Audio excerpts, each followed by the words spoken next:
Hello, everyone, and welcome back to Tokyo on Fire. Today is August 25th, 2016. Today I'm joined by eminent scholar on Russia-Japan relations, Dr. James Brown.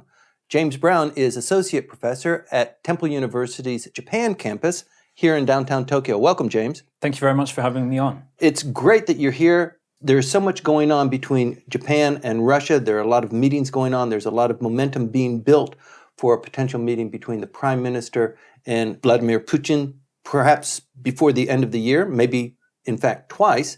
But before we get into that, tell me a little bit about yourself. How did you fall into Russia's specialization from Scotland?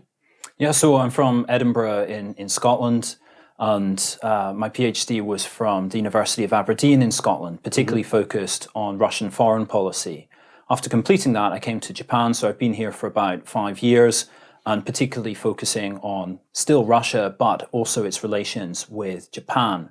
And I've really been quite fortunate in that at just the time when I was finishing my PhD, so many developments were taking place around the world, which really focused on Russia.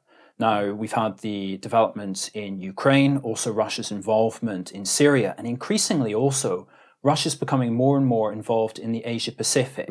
We all know about America's pivot to Asia. Russia's trying to do the same thing. And they're doing it sometimes in conjunction with what the Chinese are doing. That's right. So Russia has developed a very close relationship with China. They have a strategic partnership. And the Japanese are going, darn! It's a major concern for Japan in that if in Japan they're concerned whether there might be a move towards more isolationism in the United States, if at some point the security treaty might come under some doubt between Japan and the United States. Which is not unlikely, I mean, with it's the Trump possible. presidency. And when you're thinking about security issues, you have to consider every possibility. And if that were to happen, then there would be the danger of Japan being left alone in the region with potentially a hostile China and a hostile Russia. So for that reason, it makes sense for Japan to try and draw Russia a little bit away from China and establish stronger relations between Japan and Russia. I hope you don't mind me asking, but I'm just really intrigued why and how somebody would fall into Russian studies, for example, in Scotland. Do they have a center of excellence on Russian studies there? And was there something going on as you were finishing your undergraduate and you decided that you wanted to do Russian studies? Because, I mean, of all the studies, geopolitical studies you can get into, I've got to imagine that whatever bilateral relations it includes, Russian studies has got to be one of the most thorny and difficult to kind of get your arms around. Well, for that reason, it's all the more interesting. I mean, Scotland does have a centre of excellence for Russian studies. That's based at the University of Glasgow, and I spent a year there studying the Russian language. But in terms of why I became interested, it was really a sort of family thing that my father, who's now retired, was working as a British civil servant, and in particular he was involved in a program which was to try and help Russia, the Russian Federation, after the collapse of the Soviet Union. So he became interested in Russia, and I think that interest, rubbed off on me. As you were going through your PhD program, there was a lot going on with nuclear submarines as well, so that must have been one of the triggers. But I mean, the nuclear submarine program by the Russians is massive, and I don't know, I can't compare it between that and probably the United States, but it's got to be, on par with, the best in the world. Well, Russia has become clearly a diminished power in comparison with the Soviet Union, but it retains significant strength in several areas. Clearly, one of those is in energy, as an exporter of oil and gas, and another one is its military. It retains a very powerful military, and in particular, it has a very strong nuclear program. And although in many ways the United States and Russia are not of the same strength internationally, in one area they are, and that's in nuclear weapons. You just published a book, actually, on Japan-Russian relations, didn't you? That's correct. It came out in March of this year, and the particular focus... Congratulations. Thank you very much. The particular focus is on the territorial dispute. That's huge. Maybe, I guess viewers know this, but it's just astounding that 71 years have gone by and they still haven't signed a peace treaty because the Russians, and we had this commemoration all last week. There was Hiroshima, there was Nagasaki, there was the surrender, and then the Russians came in from the Kurils and captured the islands, the four islands Yes. in dispute. They Yes. captured many more, but they came in after Japan had surrendered, and they had their eyes on Hokkaido, didn't they? That's right. So there was the suggestion from the Soviet side that they wanted a zone of occupation in Hokkaido, that they wanted to essentially divide Hokkaido and they would control the northeast part of it. And the US side said no.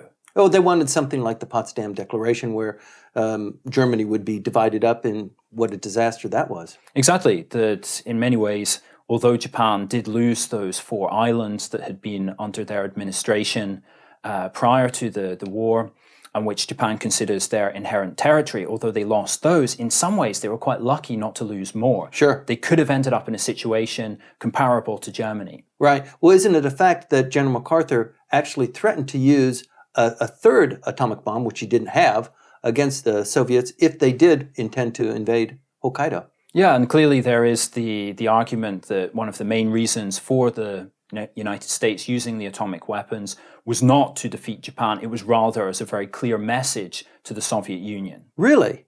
Run that by me again? That the reason for using the atomic weapons was not actually to defeat Japan, which was already well on its way to defeat. It was rather as a clear message to the Soviet Union to show we've got these weapons, and if you continue to try and increase your sphere of influence, then that's going to be trouble for you. I don't know if that actually worked though, because we dropped 2 bombs and then they invaded.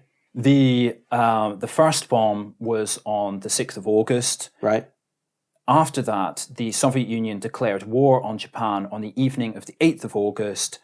They began their attack in the early hours of the 9th of August. Later that day, Nagasaki was attacked. So the two happened very much at the same time. Okay. And how close were they? I mean, had they actually had soldiers landing in Hokkaido, northern Hokkaido, at that point? What happened first of all was that the Soviet forces attacked in Manchuria, then in Korea, and also in Sakhalin. It was only slightly later that they moved south through the Kuril chain, taking the disputed islands at the very end of August, at the beginning of September 1945. Maybe over a 2-week period of time? It took them quite a long time, and in actual fact, the last of the disputed territories, the Habomai islets, where the occupation of those was only completed after the signing of the instrument of surrender on the 2nd of September. So that kind of certified that the Soviet presence there was okay for the time being? Well, it was a fait accompli that Japan had surrendered. The United States had other things to focus on, that it simply wasn't a priority at the time to oppose Soviet occupation of that territory. Okay. So the dispute right now for the last 71 years has been 4 islands in the Northern Territories. The Southern Kurils, they're called the Northern Territories here in Japan. It's been a huge bone of contention. Where do we stand right now? So at the moment, Prime Minister Abe has made it a real priority of his to try and solve this dispute. He said that for a long time, hasn't he? He has. He wants it to be a signature of his administration. He does. He sees it as a real legacy issue. I've heard it said about him that he's really passionate about 2 foreign policy issues, one of which is North Korea and the abductions issue, and the other one is the islands issue with Russia. And it seems that he really believes that he has an opportunity to make a deal to actually try and get some of this territory back. He's had this in his hand before, though, hasn't he? 2 islands have been offered in the past. The United States stepped in and said, don't you dare cut a deal. Leave that alone. You want all 4 of them or nothing. Let's stop this negotiation. Wait till you shore up your defenses. Maybe go at it again. That's correct. So in 1956, the Soviet Union offered to transfer the 2 smaller islands to Japan after the signing of a peace treaty. Due to opposition from the United States, as well as some other things, that didn't happen. In 1960, that offer was cancelled, but under Putin, it's been revived.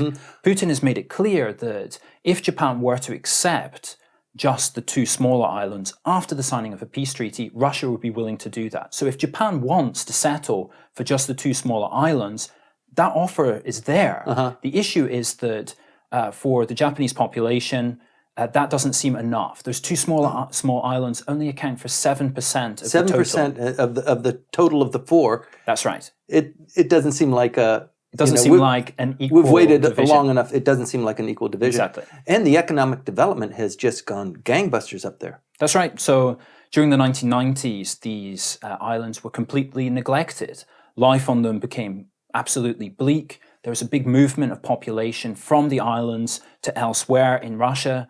But over more recent years, now that Russia's economy during the 2000s grew significantly thanks to the increase in the oil price, it's meant that the Russian authorities have been able to invest more in these islands. So there's been new airports, new roads, new housing, and also some new military facilities as well. Right. So what was the momentum in the late 50s, early 60s that kind of compelled the Russians to say, look, we'll give you those two islands, everything will be fine between us? So the key thing in the mid-1950s was that the Soviet Union were eager to draw Japan away from the United States. And so by offering these two islands, their hope was that perhaps the security treaty between Japan and the United States wouldn't be renewed. When that was renewed in 1960, the Soviet Union under Khrushchev decided, okay, now that that's happened, we're no longer going to fulfill that promise to transfer two islands. Right. So for most of the Cold War period, that offer was not on the table. It came back under Putin. Okay, what a tumultuous period that was, because in the early 60s, we had the revision of the security treaty and the tremendous riots in Tokyo and the anti-government movement that pretty much died out as after that whole issue died down too. Yeah, absolutely. Yeah, and then we had the SEALs come up just recently in defiance of Japanese government for once again something that had to do with the security. Yeah, and of course with the SEALs movement, it reminded many people of the 1960s. Now, however, that movement has disbanded, and some people wonder whether the opposition to some of the LDP's plans has somewhat died away. I don't think so. I think that if Abe, now that he has that new election victory in July under his belt, is biding his time, but he will push forward again on looking to see if some progress on revising the constitution can be made. So what kind of chance do you give them actually coming to some sort of a conclusion and signing a peace deal? So Abe is going to push very, very hard for the remainder of this year. He is meeting with Putin, first of all in Vladivostok on the 2nd of September. He's attending an Eastern Economic Forum there, and it's a big step. That's the first trip by a Japanese prime minister to Vladivostok. It's going to be followed up by further meetings at the G20 later in September on the sidelines of the United Nations, and all of this is building up to a Putin visit to Japan. Not a formal visit, though. Well, that was what we initially thought. However, in more recent times, it's been suggested that it actually would be an official visit. Now, this actually matters quite a lot, because if it is an official visit, what that means is that there's greater expectation for some sort of tangible outcome from that meeting. They will also have a joint statement, and from that, they will definitely look to try and make some real progress on the territorial dispute. Right. So it's probably a good idea that the president of the Russian Federation is not going to be visiting Tokyo, because can you imagine, I mean, the sound trucks even now, I mean, on the anniversary of the invasion or whenever there's an incident that involves the Soviet Union, I mean, the sound trucks just go crazy. If Putin visits Tokyo, that would really be a... Well, he's visited in the past.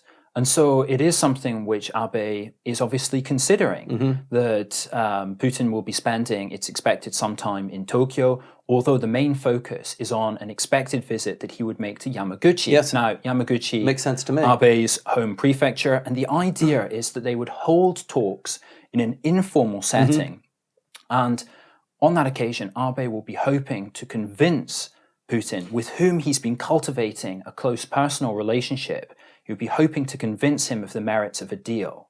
Now, what Abe hopes to offer the Russian side to induce them to make these concessions is economic cooperation. He's got an 8-point plan. He does indeed. This was announced in May when Abe went to Sochi, a visit which caused some indignation from other G7 members, because their thinking was, why is the Japanese Prime Minister, a G7 member, a country that has sanctions against Russia, why is he courting Russia at this time? And didn't we agree that we're going to isolate Putin? We're not going to visit him. We're not going to make visits to Moscow. And the prime minister's already done that. Exactly. And so he is really being pulled in two directions. The other G7 members are saying we need to isolate Russia. This is particularly coming from the United States and also the UK. But Abe feels so strongly about this issue. And he also thinks that at the moment it's a window of opportunity. The Russian economy is really quite weak. Russia is isolated. So he thinks that perhaps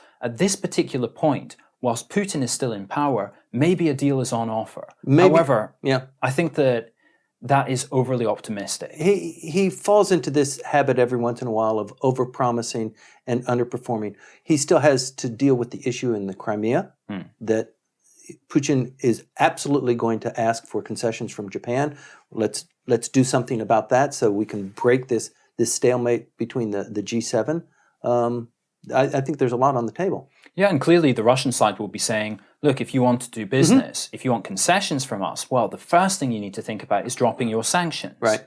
Because it's extraordinary that you can have this rapprochement between the two sides at the same time that Japan still has sanctions against Russia. Right. Actually, the visit in Sochi did not go so well for the Japanese. At the time, it seemed to go really quite well. However, just a few days after that visit, there were a few statements. Hell no. Including from President Putin. And from Putin, what he said in response to a question from a journalist, the journalist suggested that perhaps Russia was moving towards the idea of looking to sell the islands to Japan. And his response was, there are many things that we would be interested in buying, but we're not going to be selling anything. And that was a clear message to the Japanese side that whilst they're happy to do more business with Japan, whilst they would be delighted to welcome more investment from Japan, especially in the Far East, they're not going to be making major territorial concessions. It seems to me that to be an awfully hard deal to broker, but wouldn't it be just a fabulous, wonderful, beautiful thing if the Prime Minister was able to pull a rabbit out of a hat, Japan and Russia signed a peace deal, and the next visit of Putin to Tokyo, it would be fabulous. It would be triumphant. He would be, welcomed as a hero, and the Prime Minister would go down in history as he really wants to. It would be an enormous win for the Prime Minister, and this is no doubt what he hopes. I don't think he really believes that he can get all 4 islands, but perhaps he thinks that he can have something which is more than 2. And if he did achieve that, he would go down in history, and rightly so. Well, even if he accepts the 2, we signed a peace deal. I don't agree on that. No? If he were to accept just 2, as I said, it's only 7%. That offer has been available for some time. And if he were to suddenly accept that, I think many Japanese people would think, well, you've given up on 93% of our inherent territory on the 2 largest islands, and you've accepted just these very small islets and the island of Shikotan. And if that were to happen, I think that the Prime Minister's approval rating would really collapse. So he knows he can't go for that. So he has to try and persuade the Russian side of conceding more than 2 islands. And I don't think he can do that. Okay, so let's extrapolate just a little bit. What possibly could that be? I mean, probably joint venture with fisheries for economic development on the remaining 2 islands, the larger 2 islands. That's on offer. The Russian side have said that we would be happy to have joint development of the islands as long as it doesn't assume any kind of challenge to Russian sovereignty. But again, I don't think that's enough. Japan needs to push for something more. And from the Russian side, we've recently had an opinion poll which suggests that 78% of Russians... The lowest in recorded history of resistance to that sort of an idea. Yeah, and they are against the transfer of territory. Putin is actually unusual in being in favor of any concessions on this territorial deal. If you ask the average Russian, they would say, why should we give back territory? It's ours. Especially because they regard this as territory gained through the victory of the Soviet Union in the Second World War. They don't think that this territory was seized illegally from Japan. They think that it was a legitimate result of the Second World War. So this is going to be a pretty penny for the Japanese. I don't think it's going to happen at all. Putin has surprised observers on many, many occasions. However, I think that it's not going to happen on this occasion. I think that he instead is going to show the willingness of Russia to have closer relations with Japan, to do more business economically, but I don't think he's going to make any deal. Instead, he'll try and string it out forever. He'll continue to give the Japanese side just enough hope so they think that maybe a deal might be possible in the future, but he's not going to offer anything beyond 2 islands, when he comes to Japan. Okay, well, there are smart people in the Prime Minister's office that are having the same kind of discussion that we're having, and they don't want that result to be reached after putting all this effort into it. So what kind of things can the Prime Minister come up with that could convince, Putin, yes, it's okay, maybe a 70-year lease, and then we'll think about it again, or something that might be termed acceptable to the Japanese population? They'll be thinking about all of these different options, but they've been tried in the past. People have come up with all sorts of different models to try and solve this. But the basic fact remains is that the absolute maximum that the Russian side would offer is the transfer of the two islands after the signing of a peace treaty and some joint development of the other two islands. And since the Japanese side is not willing to accept that, that means that actually there's still an enormous gap between the two sides. So I think that no matter what Abe tries, when Putin comes to Yamaguchi, whatever he tries to offer him is not going to be enough. So it's a dead issue? Well, it's not a dead issue because they will continue to talk about this, but the prospects of it actually being resolved are very low. Maybe it's something of a distraction, but another interesting development is that a Japanese businessman was just arrested on the Northern Island territory Monday, and this has really caused a big controversy in the Prime Minister's office. That's right. So what's happened is that each summer there are these visa-free visits to take Japanese citizens. It's been going on for a couple of years. It's been going on since the early 1990s, actually. And this individual is actually an interpreter who's on the trip. And it was to Kunashir, which is known as Kunashiri in Japanese. And he was stopped by the Russian authorities as he was trying to leave the island. They inspected his hand luggage and found 4 million yen. And he was held by the Russian authorities until the 24th, just yesterday. He's now been released without any charge.